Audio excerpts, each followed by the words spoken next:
এতটাই খেতে টেস্টফুলকে যে কেউ খাবে আর প্রশংসা করবে। কোনো রকমের ল্যান্সারি ভাব কিংবা হরহরে ভাব থাকবে না, আর একদম গোটা গোটা থাকবে, ছেড়েও যাবে না।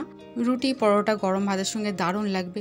তো হ্যালো বন্ধুরা, আজকে আমি আরও একটা রেসিপি নিয়ে চলে এসেছি। আজকে আমি রান্না করব ঢ্যাঁড়স। তো চলো শুরু করা যাক। তো এখানে আমি ঢ্যাঁড়স কেটে নিয়েছি। দেখো এখানে ঢ্যাঁড়সগুলো কেটে মাঝখান থেকে একটা ফালি করে দিয়েছি। 10 মিনিট হাওয়া শুকিয়ে নিলে কোনো রকমের হরহরে ভাব থাকবে না। এবার আমি ভেজে নেব।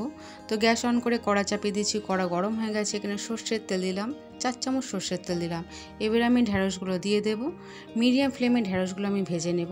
তো ঢ্যাঁড়স ভাজার সময় আমি স্বাদ মতো নুন দিয়ে দেবো, তাহলে নুনটা একদম ঢ্যাঁড়সের ভেতর পর্যন্ত চলে যাবে আর ঢ্যাঁড়সের টেস্ট খুব ভালো হবে। ঢ্যাঁড়সটা যদি ঠিকঠাক ভাজা হয় তাহলে রান্নাটাও ভীষণ ভালো হবে। তো দেখো বন্ধুরা, এখানে ঢ্যাঁড়স থেকে কোনো রকমের ল্যালসানি বার হয়নি, একদম ঝরঝরে আছে, একদম গোটা গোটা আছে।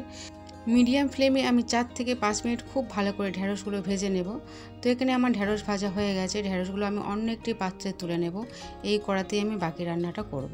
তো বন্ধুরা, তোমরা চাইলে এর উপরেই মশলাটা দিয়ে দিতে পারো, কিন্তু বন্ধুরা যদি ভেজে এইভাবে রান্না করা যায় তাহলে খেতে ভীষণই টেস্টফুল হবে। এবার এই কড়ার মধ্যে আমি অল্প একটু তেল দিলাম, 2 থেকে 3 চামচ তেল দিলাম। এর মধ্যে আমি অল্প একটু 1 চিমটি জিরের ফোড়ন দিলাম, আর দেবো এখানে একটা তেজপাতা। অল্প একটু নেড়ে চেড়ে নেব। যখন এর মধ্যে একটা সুগন্ধ উঠবে তখন এর মধ্যে দিয়ে দেব আমি পেঁয়াজ কাটা। তো এখানে আমি মিডিয়াম সাইজের একটা পেঁয়াজ দিয়েছি। মিডিয়াম ফ্লেমে পেঁয়াজগুলো ভেজে নেব। খেয়াল রাখতে হবে পেঁয়াজগুলো কোনোভাবে পুড়ে না যায়। পেঁয়াজ পুড়ে গেলে তরকারির টেস্ট একদম বাজে হয়ে যাবে। তো এখানে পেঁয়াজ লাল করা হয়ে গেছে, দেখো কত সুন্দর লাল হয়েছে। এবার এর মধ্যে আমি দিয়ে দিলাম একটা মিডিয়াম সাইজের টমেটো কাটা।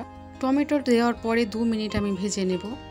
তো এখানে আমার ভাজা হয়ে গেছে। এবার এর মধ্যে আমি দিয়ে দেবো বাটা মশলা। তো এর মধ্যে আছে আদা, রসুন, 4টে শুকনো লঙ্কা, 1 চামচ গোটা জিরে মরিচ, 1 চামচ সর্ষে আমি খুব ভালো করে বেটে নিয়েছি। বন্ধুরা, এই মশলাটাই কিন্তু আসল। এই মশলাটা যদি দেওয়া যায় তাহলে টেস্ট ভীষণ ভালো হবে। তো এর মধ্যে দেব 1 চামচ হলুদের গুঁড়ো, 1/2 চামচ লঙ্কার গুঁড়ো, 1 চামচ ধনের গুঁড়ো।